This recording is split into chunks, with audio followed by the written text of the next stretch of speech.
அன்பார்ந்த எனதருமை யூடியூப் நேயர்களுக்கு வணக்கம். இன்றைக்கு இது ஒரு முக்கியமான பதிவு. ஆனால் இது கொஞ்சம் வித்தியாசமாக இருக்கும். நல்லா கவனமாக கேளுங்க. இப்போ முடக்கு ராசின்னு ஒன்று சொல்கிறீங்கள்ல, முடக்கு ராசி எப்படி கண்டுபிடிக்கிறது? எல்லாருமே முடக்கு ராசிக்கு எந்த கோயிலுக்கு போகிறது, என்ன பண்ணுறது அப்படிங்கிற ஒரு கேள்வியெல்லாம் அவங்ககிட்ட இருக்குது. முடக்கு ராசி முடக்குன்ட்டே நிறைய பேர் முடக்க வச்சே நிறைய பேர் வேலை பார்த்துட்ருக்காங்க. இந்த முடக்கு ராசியோடைய உண்மையான சொரூபம் என்னங்கிறத இன்றைக்கி தெரிஞ்சுக்கணும். என்னுடைய 25 வருட கால ஆராய்ச்சியில் என்னுடைய ஜாதகத்தை தான் நான் திரும்ப அனலைஸ் பண்ணேன். அப்போ தான் என்ன சொல்கிறேன்னா என்னுடைய ஜாதகம், மனைவி ஜாதகம், குழந்தை விஷயம் இதை அனலைஸ் பண்ணாலே என்ன சொல்கிறேன், எக்ஸ்பீரியன்ஸ் ஆட்டோமேட்டிக்காக வந்துடும். அப்போ இந்த முடக்கு என்பது சூரியன் என்ற நட்சத்திரத்திலிருந்து மூல நட்சத்திரத்து வரைக்கும் என்னன்னு எண்ணி வந்த தொகையை என்ன சொல்கிறேன்னா போராட நட்சத்திரத்தில் எண்ணி நம்ம அதில் லாஸ்ட் பாயிண்ட். இப்போ என்ன சொன்னேன்னா ஒருத்தர் என்ன சொன்னால் சித்திரை நட்சத்திரத்தில் போய் சித்திரை நட்சத்திரத்தில் சூரியன் இருக்கிறார். சித்திரை நட்சத்திரத்தில் கன்னியில் இருந்தாலும் சரி தான், துலாத்தில் இருந்தாலும் சரி தான். அப்போ சித்திரை நட்சத்திரத்தில் சூரியன் உட்கார்ந்துருக்காரு. அப்போ சித்திரை நட்சத்திரத்தில் மூலம் எத்தனாவது நட்சத்திரம்? சித்திரை, சுவாதி, விசாகம், அனுசம், கேட்டை, மூலம், 6 நட்சத்திரம் வச்சா. அப்போ நம்ம பூராடத்திலேருந்து என்போம். பூராடம், உத்திராடம், திருவோணம், அவிட்டம், சதயம், புரட்டாதி. அப்போ இவர்களுக்கு முடக்கு நட்சத்திரம் என்பது புரட்டாதி. இவர்களுடைய முடக்கு ராசி கும்பம். சரி, என்ன சொல்கிறேன்னா முடக்கு ராசி கும்பமாக வந்துருச்சு, முடக்கு நட்சத்திரம் புரட்டாதியாக வந்துருச்சு. இப்போ இந்த நபரை என்ன பண்ணும்? இந்த நபரை என்ன பண்ணும் அப்படின்னா, நீங்கள் என்ன சொன்னால் இதை எப்படி எடுக்கணும் அப்படின்னா, அவருடைய லக்கணத்தை எடுக்கணும். அவருடைய லக்கணம் என்ன சொன்னா மேசம். இந்த ஜாதகர், நான் சொல்லக்கூடிய ஜாதகருடைய லக்கணம் மேச லக்கணம். அப்போ மேச லக்கணத்திற்கு முடக்கு என்பது கும்பமாக விடுகிறது. அப்போ 11 குடையவன் பாதகாதிபதி, மூத்தோர் இருக்காங்க. மூத்தோர் ஒரு விதத்தில் பாதிக்கப்பட்டிருக்காங்க. இளம் வயது விதவைன்னு வச்சுருக்கேன். அப்போ இந்த முடக்கு ராசி என்பது என்ன சொல்கிறான்னா, அந்த மூத்தோர் கிரகத்தை பாதித்து கணவனை ஆக்சிடெண்ட்டில் கொண்டுருச்சு. ஓகே, இவர் என்ன பாதிக்கப்பட்டார் வேணும்ல ஐயா? இந்த ஜாதகத்தில் அந்த 11வது இடத்த முடக்கு காலி பண்ணிருச்சு. ஆனால் இவர் எப்படி பாதிக்கப்படுவார் என்பதுதான் நமக்கு சப்ஜெக்ட். அதாவது ஜாதக கட்டத்தில் என்ன சொல்கிறான்னா நாம் என்ன கஷ்டப்படுகிறோம். இப்போ கூட பிறந்த சகோதரியோடைய கணவர் இறந்து போயிட்டதுனால இந்த ஜாதகி என்ன சொன்னான்னு என்ன பண்ணிட முடியும்? ஒன்றும் பண்ண முடியாது. அப்போ இந்த ஜாதகிக்கு என்னது பாதிக்கும் அப்படின்னா, நல்லா கணக்கெடுத்துக்கிடுங்க. முடக்கு நட்சத்திரத்திலிருந்து 22வது நட்சத்திரம் எங்கே இருக்குன்னு பாரு. முடக்கு நட்சத்திரம் புரட்டாதி. அப்போ முடக்கு நட்சத்திரம் புரட்டாதி அப்படின்னு சொல்லி வரும்போது, புரட்டாதியிலிருந்து 22வது நட்சத்திரம் என்ன என்று பார்த்தால் புரட்டாதி, உத்திரட்டாதி, ரேவதி, அஸ்வதி. 4வது நட்சத்திரமாச்சா. 4, 9, 13, 22வது நட்சத்திரம் மூலம். அப்போ இந்த ஜாதகிக்கு மேச லக்கணத்துக்கு 9 குடையவன் என்று சொல்லக்கூடியவன் தான் பாதிக்கப்படுவான். இந்த அம்மாவுடைய பர்சனல் லைஃப்பில் 9ஆம் இடம் என்பது பாக்கியம். எந்த பாக்கியத்தையுமே அனுபவிக்க முடியல. எந்த பாக்கியத்தையுமே இந்த அம்மாவால் அனுபவிக்க முடியும். எனக்கு தெரிஞ்ச ஜாதகம் ஒரு 10-12 வருடங்களாக இந்த ஜாதகத்தை பற்றி எனக்கு தெரியும். எந்த பாக்கியத்தையுமே நினைக்கல. படிச்சிருக்கு, வேலை இல்லை. வீடு இருக்குது, நிம்மதி இல்லை. கல்யாணம் ஆகிருக்கு, கணவன் மனைவி ஒற்றுமை இல்லை, பிள்ளைகள் இருக்காங்க. அப்போ பாக்கியம் என்பது என்ன சொல்கிறான்னா, நாம் பிறந்தோம், நல்லா இருக்கோம் அப்படின்னு சொல்கிறோம்.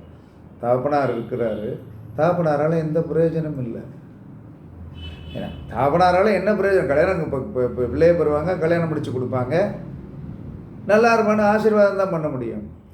அப்போ அந்த எது என்ன சொல்கிறான்னா, 9ஆம் பாவத்தை போய் முடக்கியதால், 9ஆம் பாவத்தை முடக்கியதுனால 10ஆம் பாவம் என்று சொல்லக்கூடிய அந்த 10வது கட்டம் சோழி முடிஞ்சது. வேலை இல்லை, படிப்பு இருக்குது, எல்லாம் இருக்குது, ஆனால் வேலை இல்லை. எங்கே போனாலும் வேலைக்கு இருக்க முடியல. முடக்கு ராசி 9ஆம் பாவம் வந்துச்சு. இதே மாதிரி தான் நம்ம வாழ்க்கையில் என்ன சொன்னோன்னா, முடக்கு என்பது எல்லாரும் கண்டுபிடிச்சிருவீங்க, எல்லாரும் கண்டுபிடிச்சிடலாம். இது என்ன சொன்னால், சூரியன் என்ற நட்சத்திரத்திலிருந்து மூலத்து வரைக்கும் எண்ணுங்க, மூலத்தில் வரைக்கும் எண்ணி வந்த தொகையை என்ன சொன்னால் போராட்டத்தில் எண்ணுங்க. அதில் லாஸ்ட்டு விழுகிற நட்சத்திரம் தான் முடக்கு நட்சத்திரம். முடக்கு ராசியும் அதுதான். எனக்கு தெரிஞ்சு என்ன சொன்னானே, இப்போ ஒரு நிறையா ஜாதகத்தை செக் பண்ணி பார்த்துட்டேன். இந்த முடக்கு நட்சத்திரம், நமக்கு முடக்கு ராசி முடக்கு நட்சத்திரத்திற்கு 22வது நட்சத்திரத்துக்கு உண்டான கட்டம் கண்டிப்பாக பாதிக்கும். அதில் எந்தவித மாற்றம் கிடையாது. இது எதுக்கு சொல்கிறேன்னா, எனக்கும் ஒரு 25 எனக்கு விவரம் தெரிஞ்சதுலேருந்து என்ன சொல்கிறேன்னா, எனக்கு என்ன சொல்கிறேன்னா, எனக்கு முடக்கு ராசி எந்தவித பாதிப்புமே கிடையாது. எனக்கு முடக்கு ராசி கும்பம், துலா லக்னம், 5 குடைவன். 5 குடைவன் யார்? குழந்தைகள். 3 குழந்தைகள் மணிமணியார், நல்லா படிச்சிருக்கு. எந்தவித பிரச்சனையும் எனக்கு கொடுத்து என்னை அவமானப்படுத்துகின்ற அளவுக்கு என் பிள்ளைகள் இல்லை. என்னென்ன ஒன்று என்ன சொன்னால், பூர்வீகத்தில் இல்லை. பூர்வீகத்தில் கொஞ்சம் எங்கள் அப்பா சேமித்து வச்ச கொஞ்சம் ஒரு வீடு இருக்குது, ஒரு சின்ன நிலம் இருக்குது, இவ்வளோ தான். அதை நான் போய் என்ன சொல்கிறேன்னா, எங்கள் பராமரிப்பில் தான் இருக்குது. ஆனால் பூர்வீகத்தில் இல்லை. ஆனால் எனக்கு பாதித்தது எது தெரியுமா? என்னுடைய 2ஆம் இடம். என்னுடைய 2ஆம் இடம். நான் இப்போ இவ்வளோ அருமையாக என்ன சொல்கிறேன், நான் யார் கூட பேசிகிட்டு இருக்கேன், இந்த எனக்கு எதிர இருக்கிற என்ன சொன்னால் யாருமே இல்லாத எனக்கு நானே பேசிக்கிட்டு இருக்கேன். 2வது என்ன சொன்னால், நான் டிவியில் பேசும்போது நான் இதில் என்ன சொன்னேன்னா, மக்கள் கேள்வி கேட்குறதுக்கு பதில் சொல்லுவேன். ஆனால் நேருக்கு நேரம் யார் வந்தாலும் சரி தான், என்கிட்ட எகனைக்கு முகனை பேசினான்னு வச்சுக்கிடுங்க. என்னை என்ன சொல்கிறேன்னா, என்ன சொன்னால் எனக்கு என்ன வருதுன்னே தெரியாது. இது ஏன் நான் 25 வருஷம் ஆராய்ச்சி பண்ணி எல்லாம் பணம் பொருளாதாரம் எல்லாம் சம்பாதிச்சு கொடுது. என்னை பார்த்தவொன்னே சொல்லக்கூடாது, கோவப்படாதீங்க கோவப்படாதீங்க அப்படிமா. அந்த கோவப்படாதீங்கன்னு சொன்ன உடனே என்ன செஞ்சிடும் தெரியுமா, எனக்கு கோபம் வந்துடும். அப்போ முடக்கு நட்சத்திரத்திற்கு 22வது நட்சத்திரமும் 22வது நட்சத்திரம் அந்த ராசி இல்லை, அந்த ராசி இது நம்ம லக்னத்துக்கு எந்த கட்டமாக இருக்கிறதோ அதுதான் உண்மையான முடக்கு. இப்போ புரிஞ்சிருச்சா? இன்னும் எதுவும் உதாரணம் வேணுமா? இன்னும் உதாரணம் ஒன்று சொல்கிறேன். இப்போ என்ன சொல்கிறேன்னா, ஒருத்தர் என்ன சொல்கிறாருன்னா,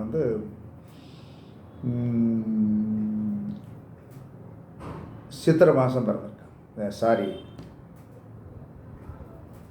ஐப்பசி மாதம் போய் பிறந்திருக்காங்க.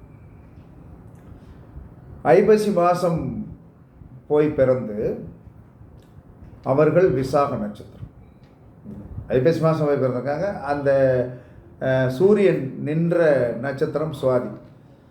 சுவாதி, விசாக, அனுசம், கேட்டை, மூலம் 5 நட்சத்திரம் வந்துருச்சா? அப்போ பூராடம், உத்திராடம், திருவோணம், அவிட்டம், சதயம். சதயத்திலிருந்து 22வது நட்சத்திரம் கேட்டை.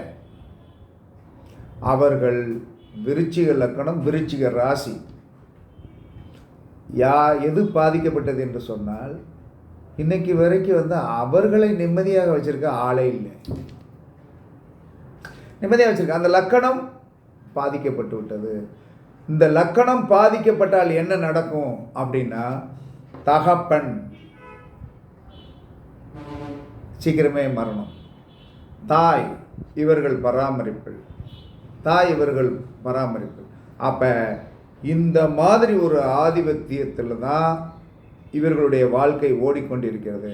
அதனால் முடக்கு ராசி என்பதும் முடக்கு நட்சத்திரம் என்பதும் எனக்கு முடக்கு நட்சத்திரத்திலிருந்தே 19 வருஷ திசை நடந்துச்சு. முடக்கு நட்சத்திரத்திலிருந்து எனக்கு 19 வருஷம் திசை நடந்துச்சு. அந்த 19 வருஷத்தில் தான் வந்து என்ன சொன்னேன்னா, நான் வந்து என்ன சொன்னேன், வீடு வாசல் எல்லாமே லக்ஸுரிஸ் எல்லாமே நான் வாங்கினேன். அப்போ முடக்கு ராசி என்பது ஒரு குறிகாட்டி. அதை ஒரு குறிகாட்டியாக வச்சுக்கிட்டு அந்த நட்சத்திரத்தில் இருந்து 22வது நட்சத்திரம் தான் 22வது நட்சத்திரம் ப்ளஸ் என்ன சொல்கிறான்னா அந்த ராசி தான் உங்களை வந்து கண்டிப்பாக பாதிக்கும். அது லக்கணத்துக்கு எத்தனாவது என்பதை நீங்கள் தெரிந்து அதில் நீங்கள் செக் பண்ணி பாருங்கள். 100% வந்து உங்களுக்கு என்ன சொல்லணும், வேதனை, வருத்தம், கஷ்டம், பிரச்சனை அத்தனை வந்து என்ன சொல்கிறேன்னா வந்து அந்த கட்டத்தில் இருக்கும். அந்த கட்டத்தில் இருக்கும். ஏன்னா இது என்னுடைய உண்மையான அனுபவம். சரி, இத்தனை ரைட்டு சொல்லியாச்சு. ஒவ்வொரு முடக்கு ராசி என்பது கண்டுபிடிக்க நமக்கு ஏற்கனவே தெரியும். அந்த ராசி முடக்கு ராசி ப்ளஸ் முடக்கு நட்சத்திரத்திலேருந்து 22வது நட்சத்திரம் தான் நம்மளை வாழ்க்கையை வந்து என்ன சொன்னான்னா சிக்கலை உருவாக்கும், கஷ்டத்தை உருவாக்கும், பிரச்சனையை உருவாக்கும். அப்போ இதற்கு தீர்வு வந்து என்ன சொல்கிறான்னா வந்து எனக்கு தெரிஞ்சு ஒரு ஜோதிடர் நண்பர் சொல்லுகிறார், நீங்கள் நேரில் வாருங்கள். நான் வந்து என்ன சொல்கிறேன்னா எத்தனை மணிக்கு போய் கோயிலுக்குள்ளே போய் எத்தனை மணிக்கு விளக்கு போட்டு எத்தனை மணிக்கு இட்லி சாப்பிட்டுன்னு சொல்லிகிட்டே இருக்கார். எந்த கோயிலுக்கு போனேனாலும் முதல்ல விளக்கு பொருத்த முடியல. எந்த கோயிலில் போனாலும் விளக்கு பொருத்துறதுக்கு விட மாட்டேங்கிறாங்க. வந்தையா, சாமி கும்பிட்டையா, தச்சனையை தட்டில் போட்டையா, கிளம்பிக்கிட்டே இரு. இந்த காலம் நிர்ணயம் குறிச்செல்லாம் நம்ம கோயிலுக்குள்ளே போகவே முடியாது, அது நடக்காது. பழனி மலைக்கு வந்து 12 மணிக்குள்ள போய் சாமி கும்பிட்டுறணும்னு போனோம். அது ஏறி போகிறதுக்கே வந்து 12:30 மணி ஆகி போச்சு. அதுக்கு பிறகு 1.5 மணி நேரம் வரிசையில் நின்று முருகனை பார்க்கறதுக்குன்னு 1.25 செகண்ட் தான் விட்டான். எங்கே முருகனுக்கு முன்னாடி விளக்கு போட? இதெல்லாம் நடைமுறைக்கு சாத்தியம் கிடையாது. இந்த நான் நான் கோவிலை கும்பிட வேண்டாம் என்று சொல்லவே இல்லை. உங்களை எவன் கோயிலை கும்பிட வேண்டாம்னு சொல்லலை. பரிகாரம் என்று நம்ம வந்து என்ன சொன்னோன்னா நிர்ணயித்து ஒரு கோயிலுக்கு போகும்போது நாம் குறித்த வேலைகளில் வந்து அங்கே இருக்கிற பிராமணர்களும் அங்கே இருக்கிற என்ன சொல்ல வந்து பூஜை செய்பவர்களும் நாம் சாதாரணமாக போய் ஒரு விளக்கு போட்டுக்கிடுறேன் ஐயா சாமி அப்படின்னு சொன்னோம்னா வந்து விளக்கு பொருத்தக்கூடாதும்மா. எங்கள் ஊருக்குள்ளேயே வந்து என்ன சொல்லலான்னா கழுவுமலைக்குள்ளே கோயிலுக்குள்ளே போய் ஒரு நாள் போய் வந்து என்ன சொல்லலான்னா வந்து விளக்கு போட போனோம்னா சட்டம் போட்டிருக்காங்க ஐயா, நீங்களே இப்படி வந்தால் என்ன ஐயா அப்படின்னு கேட்குறான். இத்தனைக்கு தெரிஞ்ச பிராமணன் கேட்குறான். அவன் என்ன சொல்கிறான்னா அன்னையிலிருந்து என்ன சொல்கிறான்னா சாமி நமக்கு எதிரி அல்ல. சாமிக்கு முன்னாடி உட்காந்துருக்கான் பார்த்தீங்களா பூசாரி, இவன் தான் எதிரி. ஆமாம், வந்தவொடனே அவனுக்கு என்னமோ வந்து என்ன சொன்னான், சாமி முன்னாடி நின்றுக்கிட்டு இருந்தா வந்து என்ன சொன்ன இந்த உலகத்தில் இல்லாத அதிசயம் வந்து சாமி இவன் கூட பேசிருச்சுன்னு நினைக்கான். அவன் கூட சாமி பேசவே பேசாது. எனக்கு நல்லா தெரியும், சாமி பேசாது. இவனுடைய அறிவை மட்டமாக வச்சிருக்கும். எந்த கோயிலில் பூஜை பண்ணுற பூசாரியை பாருங்கள், அவனுக்கு அறிவு மட்டமாக இருக்கும். எவனும் பூசாரி வார்த்தை என்ன சொன்னால் வருத்தெல்லாம் படாதீங்க, ஏன்னா உங்களுக்கே தெரியும் நீங்கள் பூஜை வைக்கிற உங்களுக்கு அறிவில்லைன்னு. என்ன காரணம்னா அறிவோடு இருந்தால் என்ன சொல்கிறான்னா அந்த சாமிக்கு நீங்கள் பூஜை வைக்க மாட்டீங்க. இதுதான் உண்மை. ஏன்னா எந்த ஒரு மனிதனும் தன் பக்கத்தில் இருக்கின்ற ஒரு வேலையாளை அறிவாளி ஆகிவிட்டான் என்று சொன்னால் அவன் தான் இவனை விட்டு போயிடுவான். ஐயோ நமக்கு பூஜை வைக்க ஆள் இருக்காதே அப்படின்னு சொல்லிட்டு அவனை வறுமையிலே வச்சிருக்கும். அதனால தான் நான் எந்த சீடர்களுக்கும் என்ன சொல்கிறேன்னா வந்து சொல்லிக் கொடுக்க மாட்டேன். இயேசுநாதரை கெடுத்தேன் ஒரு சீடர் தான். அதே சமயத்தில் வந்து என்ன சொல்கிறேன்னா எல்லா சீடர்களும் என்ன செய்வான் தெரியுமா, பணிஞ்சு படிப்பான். பணிஞ்சு படிச்சுட்டு கடைசியில் என்ன செய்வான்னா நம்மகிட்ட இருக்கிற ஒரு வித்தையை கற்றுக்கொள்வான். கண்டிப்பாக வந்து என்ன சொன்னேன், கம்பன் வீட்டில் வந்து என்ன சொன்ன வரடி தட்டுற பொம்பளை வந்து என்ன சொன்ன கவிபாடுவாள் என்பது சாஸ்திர விதி. அப்போ நம்ம என்ன செய்யணும் அப்படின்னா வந்து இந்த கலையை இந்த மாதிரி யூடியூப்பில் பேசுகிறோம், இதை தெரிஞ்சுக்கிட்டு இப்போ நான் என்ன சொல்கிறேன்னா ஐயா நீங்கள் ஜாதகத்தை அனுப்புங்க வாங்க போங்கலாம் சொல்ல மாட்டேன். என்ன காரணம்னா என்ன சொல்கிறேன், நீங்கள் வந்தீங்கன்னா பெரிய கர்மாவோடு தான் வாரீங்க. வந்துட்டு என்ன சொல்கிறான், கர்மாவை சரி பண்ணி தாரேன்னா என்ன சொல்கிறான்னா, ஐயோ என்ன சொல்கிறான்னா, ரூபா கேட்க காசு கேட்கேன்னு சொல்கிறீங்க. அப்போ என்ன சொன்னான்னா, 25 ஆண்டுகளாக படித்த படிப்புக்கு உங்களுக்கு விளக்கம் சொல்லி உங்களுக்கு அதை சரி பண்ணி கொடுத்து நீங்கள் என்ன சொல்கிறான்னா நீங்கள் ஜெயிப்பதற்கு நீங்கள் ஜெயித்து விடுவீர்கள். நான் சொன்னதை வச்சு நான் ப்ரிப்பேர் பண்ணி கொடுக்கறத வச்சுருப்பேன். ஆனால் கர்மா என்னை சேரும். இது எல்லாருமே நீங்கள் புரிஞ்சுக்கிறது இல்லை. இன்னைக்கு காலையிலேருந்து என்ன சொல்கிறான்னா 3 பேர் ஜாதகம் பார்க்க, 3 பேர் என்ன சொன்னால் ஆன்லைனில் பார்க்கலாம். ஒருத்தன் பிள்ளை டாக்டருக்கு போகணுமா, ரைட், ஓகே. ரெண்டாவது ஒரு நண்பர் என்ன சொன்னான்னா, ஒரு இடத்துல பணத்தில் மாட்டிக்கிட்டாரு, அவருக்கு அந்த 2 கோடி பணத்தை ரிட்டர்ன் பண்ணணும், ஓகே. இன்னொரு பையனுடைய வாழ்க்கை ரொம்ப மனித வாழ்க்கையில் என்ன சொன்னால் அதெல்லாம் வெளியே சொல்லக்கூடாது. அந்த அளவுக்கு என்ன சொன்னான்னா அவர்கள் பிரச்சனையில் மாட்டேங்க. ஜாதகத்தை பார்க்கும்போது என்ன சொன்னான்னா அதில் அவர்களுக்கு சால்வேஷன் பண்ணக்கூடிய ஒரு விதி நம்ம கண்ணுக்கு தெரியுது. அப்படி இருந்து என்ன சொல்கிறேன்னா இன்ன வரைக்கும் நான் பேசுகிற நேரம் 5:20. நான் காலையில் 10-11 மணிலேருந்து என்ன சொன்னேன் 5:20 வரைக்கும் இந்த 3 பேருக்கு பார்த்து என்ன சொன்னேன். இன்ன வரைக்கும் பணம் போடுறேன்னு சொன்னவங்க எவனுமே போடலை. நான் என்னையா பண்ணுறது, நான் என்ன சொன்னேன்னா 3 ஜாதத்துக்கு 3000 ரூபாய் வச்சு நீங்கள் பொழப்பெல்லாம் நடத்த முடியாது. நான் வீட்டுக்கு வீட்டிலேருந்து ஆஃபீஸுக்கு வந்துட்டு போனதுனால எனக்கு 5000 ரூபா செலவழிச்சு. அப்போ சார் இதுக்கெல்லாம் எதுக்கு சார் உங்கள் பர்சனல் விஷயம். நான் இன்னொரு இதில் ஒரு உண்மையை சொல்கிறேன். என்ன சொல்கிறேன்னா 3 பேருக்கு ஜாதகம் பார்த்தேன். அவங்க எல்லாம் என்ன சொன்னாங்க, டாக்டருக்கு படிக்க போகிறேன்னு சொன்னால் அவங்க அம்மா அதுக்குண்டான பீஸை கேட்டவொன்னு என்ன சொன்னான்னா அப்படியே விளவெளத்து போயிடுச்சு. ஒன்றும் இல்லை, டாக்டருக்கு படிக்க வைக்கிறதுக்கு லட்சங்கள் செலவழிக்கிற நீங்கள் 15,000 கொடுக்க முடியாதா? 2 கோடி இழந்த ஒரு நபருக்கு அவர் பணத்தை திரும்பி வருவதற்கு நான் சொல்லுகின்ற சூத்திரத்தை 15,000 ரூபா கொடுங்க, சரி பண்ணி தரேன், அவ்வளோதான். என்னுடைய ஹை பீஸே 15,000 ரூபா தான். அதற்கடுத்து இன்னொருத்தருக்கு ஆண்மை விருத்தி, அதை எப்படி சரி பண்ணணும்னு ஒரு கணக்கு இருக்குது. அப்போ உங்களுடைய பிரச்சனைகள் என்ன சொன்னால் அப்படி கல்லை தள்ளி வைக்கிறது கிடையாது. அதில் இருக்கிற உங்கள் ஜாதகத்திற்குள்ளே இருக்கிற சில இதை ப்ளஸ் பாயிண்ட்டை தேடித்தான் எடுக்க முடியும். அது பலாச்சின்னு வெளியே இருக்காது. நீங்கள் என்ன சொல்கிறேன்னா எந்த சூழ்நிலையிலும் அது இருக்காது. அப்போ நீங்கள் என்ன நினைக்கிறீங்க அப்படின்னா என்ன இது ஏன்டா எதுக்கு இப்படி சொல்கிறேன்னா, எப்பயுமே 12ஆம் பாவத்தை நீங்கள் விரயத்தில் தான் வச்சுருக்கணும். 12ஆம் பாவத்தில் விரயம், 12ஆம் பாவத்தில் நீசமாகின்ற கிரகத்தை நீ விரயம் பண்ணித்தான். 12ஆம் பாவத்தில் உச்சமாகிற கிரகத்தை நீ சேமித்து வை. நான் வேண்டான்னு சொல்ல. அப்போ நீ என்ன சொல்கிறேன், ஒரு 12ஆம் பாவத்தில் ஒரு கிரகம் பகை கிரகமாக இருக்கும். சில இடங்களில் நீசம் வராது. இப்போ கன்னி வீட்டில் என்ன சொன்னா புதன் என்ன சொன்னா புதனுடைய மூளை தெரியணும். அந்த இடத்துல அந்த இடத்துல சுக்கிரன் நீசமாகிடுவார். அப்போ துலா லக்கணத்தில் போய் 12 கூடையவன் போய் என்ன சொல்கிறான்னா காசை கட்டி வைக்கக்கூடாது. காசை கட்டி வச்சா என்ன நடக்கும், அவனுக்கு கல்வி வராது. அப்போ என்ன சொன்னான்னா அவன் செலவழித்தான். அப்போ எல்லாருமே உங்கள் 12ஆம் பாவம் என்று சொல்லக்கூடிய விரய பாவத்தை என்ன சொல்கிறான்னா, நீங்கள் சாக்கடை தண்ணிக்கு என்ன சொல்கிறான்னா நல்ல நட்டும் போல்ட்டும் போட்டு முறுக்கி வச்சுருக்கீங்க. உங்களுடைய செப்டிக் டேங்க், 12ஆம் பாவம் என்பது உங்களுடைய செப்டிக் டேங்க். இந்த செப்டிக் டேங்கில் இருக்கிற தண்ணி லீக்கேஜ் ஆகிட்டு இருந்தால் தான் நாராது. இல்லைன்னா ஒரு நாளைக்கு வீடெல்லாம் நாரிடும். ஜோதிடம் படித்தவன் எதுக்கு இதை சொல்கிறேன்னா, நானே என்ன சொல்கிறேன்னா என்கிட்ட எவ்வளோ காசு வந்தாலும் கடைசியில் என்னுடைய புக்கில் என்ன சொன்னான்னா கார்டில் 1000 ரூபா தான் பேலன்ஸ் இருக்கும். இது என்னுடைய விதி.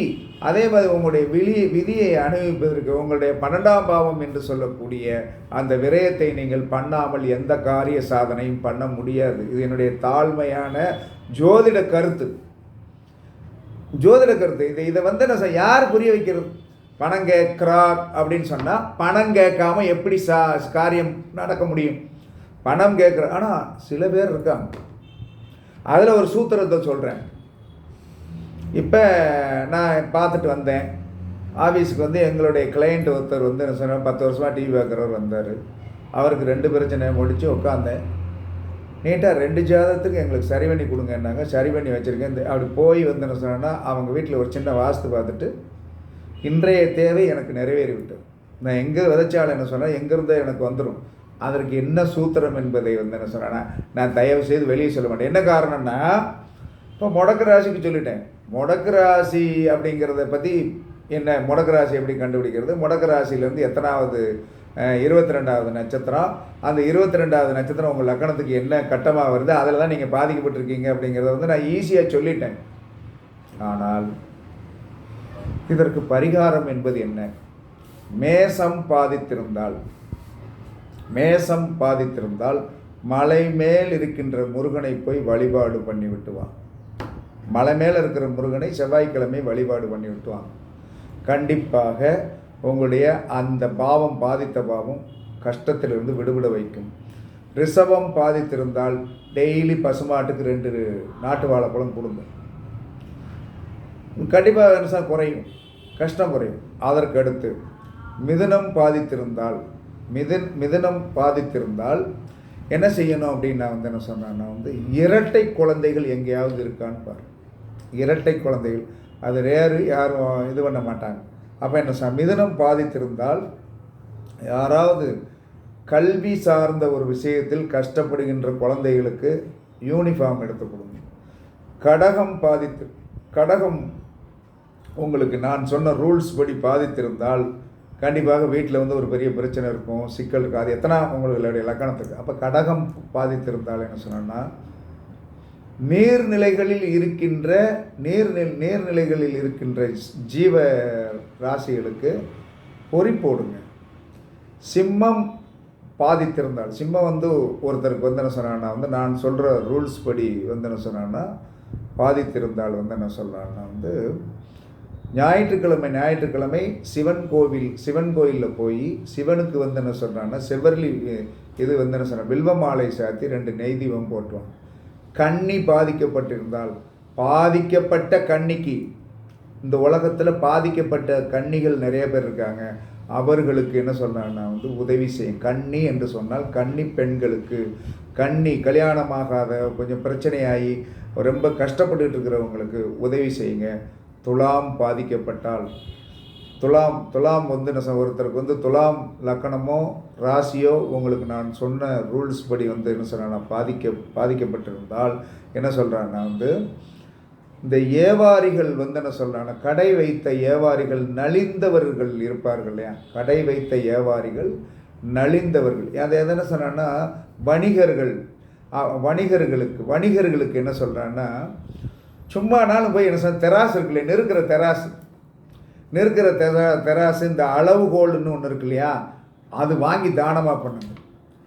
விருச்சிகம் வந்து என்ன சொல்கிறான்னா வந்து உங்களுக்கு வந்து என்ன சொல்கிறான்னா இந்த நான் சொன்ன ரூல்ஸ் படி பாதித்திருந்தால் நீர்நிலை பக்கத்தில் இருக்கிற முருகன் கோயிலுக்கு போய், நீர்நிலை பக்கத்தில் இருக்கணும், அந்த கரையில் நீர்நிலை இருக்கணும், அந்த நீர்நிலை பக்கத்தில் இருக்கிற மலை பக்கத்தில் நீர்நிலை இருக்கும், மலை மேலே வந்து முருகன் இருப்பார், அவரை போய் வழிபாடு பண்ணி விட்டுவாங்க. தனுசு வந்து என்ன சொல்கிறான்னா உங்களுக்கு நான் சொன்ன ரூல்ஸ் படி வந்து என்ன சொல்கிறான்னா பாதிக்கப்பட்டு இருந்தால் நீங்கள் என்ன செய்யணும்னா சித்தர் வழிபாடு கண்டிப்பாக பண்ணுங்கள். சித்தர் வழிபாடு கண்டிப்பாக பண்ணிட்டு என்ன சொன்னான்னா வந்து வியாழக்கிழமை தட்சிணாமூர்த்திக்கு வந்து மஞ்சள் வஸ்திரம் எடுத்து கட்டிட்டு வாங்க. மகரம் பாதிக்கப்பட்டிருந்தால் சுடுகாட்டில் வேலை பார்க்கின்ற வெட்டியானுக்கு உதவி செய்யுங்கள். சுடுகாட்டில் குழி தோன்ற வெட்டியாக இருக்கான் இல்லையா, அந்த வெட்டியானுக்கு போய் வந்து என்ன சொல்கிறான்னா அவனுக்கு ஒரு வேஷ்டி துண்டு எடுக்கிறது, அவன் பொண்டாட்டி பிள்ளைகளை கூப்பிட்டு வந்து என்ன சொல்கிறான்னா வந்து திடீர்னு போய் வந்து என்ன சொன்னால் தெரிஞ்சவனாக தான் இருப்பான். நம்ம ஊரில் ஒரு ஸ்வீட் பாக்ஸ் வாங்கி கொடுத்து ஒரு இதெல்லாம் வச்சுக்கப்பா சாப்பிடு அப்படின்னு சொன்னான். சரிங்க சாமி அப்படின்னு கையெழுத்து கொடுப்போம். கும்பம் உங்களுக்கு வந்து பாதிக்கப்பட்டு இருந்தால் என்ன செய்யணும்னா காலபைரவருடைய வழிபாடு பண்ணுங்கள். மீனம் பாதிக்கப்பட்டிருந்தால் தட்சிணாமூர்த்தி சித்தர்கள் வழிபாடு பண்ணுங்கள். மீனுக்கு ஸ்பெசிஃபிக்காக என்ன சொன்னால் மீனுக்கு பொறி போடுங்க. இவ்வளோ தான், வேற ஒன்று. இந்த 12 கட்டத்துக்கு வந்து என்ன சொன்னா அங்கேருந்து அந்த டில்லிக்கு போங்க, கல்கத்தாவுக்கு போங்க, இங்கே வாங்க, இதான் ஜோதிடருடைய வேலையா? பொழுதனை கல்கத்தாவுக்கு போ, டில்லிக்கு போ, இங்கே போயிட்டு வா, அங்கே போயிட்டு வா அப்படின்னு சொன்னேன்னா எல்லோரும் என்ன சொல்கிறாங்க, நோட்டை அடித்து வச்சுருக்குது, எவனும் நோட்டை அடித்து வச்சுருக்கிறது இல்லை, அது நடக்காது. பிரபஞ்சத்திடம் மொத்தம் என்ன சொல்கிறான்னா நாம் நம்ம காலுக்கடியில் இருக்கிற இடத்துல வந்து நன்றாக அந்த பரிகாரத்தை ஈஸியாக செய்து காலத்தால் வளர்ச்சி பெற்று வரும்போது தான் நாம் அந்த இடத்துக்கு போய் வந்து என்ன சொல்கிறான்னா, ஒரு மனிதன் என்ன சொல்கிறான்னு எடுத்தவொடனே வந்து ஒரு தோட்டத்தை வந்து என்ன சொல்கிறான்னா வந்து பெரிய பூஞ்சோலையாக ஆக்க முடியாது.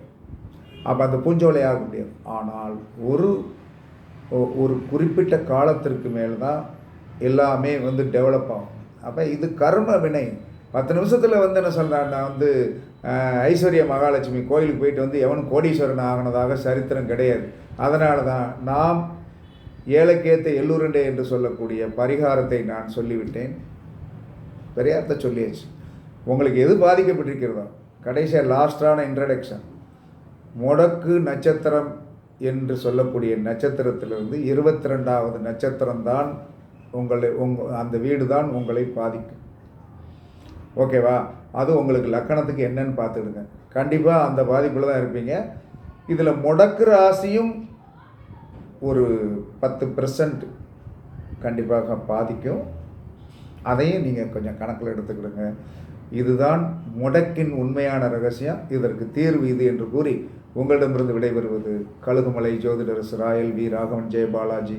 சுகமே சூழ்க, சுகமே சூழ்க. வாழ்க வளமுடன், வாழ்க வளமுடன். வணக்கம், வணக்கம், வணக்கம், வணக்கம்.